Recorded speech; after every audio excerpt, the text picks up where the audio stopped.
నెల్లూరు హర్నాథపురంలోని హిమాలయ స్కూల్లో విద్యార్థుల్లోని టాలెంట్ను వెలికితీసేందుకు student lead conference నిర్వహించారు. ఈ సందర్భంగా సాంప్రదాయ నృత్య ప్రదర్శన ఆకట్టుకుంది.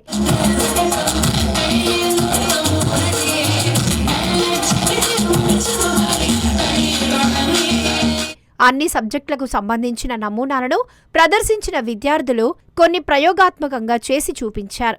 దీంతో పేరెంట్స్ సైతం తమ పిల్లల టాలెంట్ను చూసి ఆనందం వ్యక్తం చేశారు. ఇందులో మా పిల్లలు పాల్గొనడం నాకు చాలా సంతోషంగా ఉంది. ఈ స్కూల్లో చదువుతో పాటు ఇలాంటి మానసికమైన జ్ఞానాన్ని కూడా పెంపొందే విధంగా వీళ్ళు కండక్ట్ చేయడం చాలా సంతోషంగా ఉంటుందండి.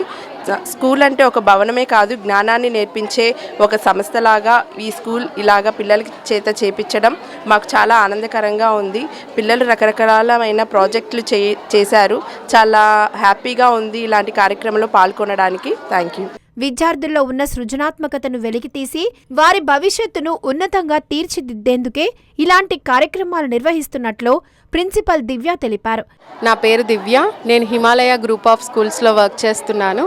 సో ఇవాళ మేము ఒక మినీ సైన్స్ స్క్వేర్ లాగా స్టూడెంట్ లెడ్ కాన్ఫరెన్స్ ఎస్ఎల్సి అనేది కండక్ట్ చేస్తున్నాము.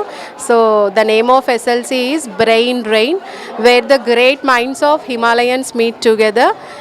సో ఈ ప్రోగ్రాంలో పిల్లల యొక్క ఇన్నోవేటివ్ స్కిల్స్ని షోకేస్ చేయడానికి చాలా ప్రాజెక్ట్స్ అనేవి ప్రదర్శించడం జరిగింది.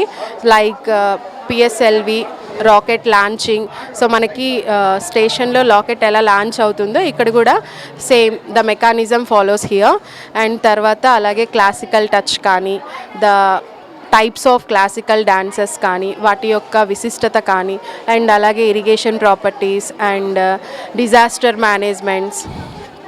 సో ఇంకా రిగార్డింగ్ మ్యాథ్స్ ప్రాజెక్ట్స్ కానీ, షేప్స్ పార్క్ అని, మ్యాథ్స్ పార్క్ అని, సో రిగార్డింగ్ సైన్స్ ప్రాజెక్ట్స్, అలాగే లాంగ్వేజ్. సో ప్రతి ఒక్క లాంగ్వేజ్ మీద పిల్లల యొక్క టాలెంట్ని బయటికి తీయడం కోసం చాలా ప్రాజెక్ట్స్ అనేవి షోకేస్ చేస్తారు. ఈ కార్యక్రమంలో కరెస్పాండెంట్ శ్రీధర్, డైరెక్టర్ హిమశైలజ తదితరులు పాల్గొన్నారు.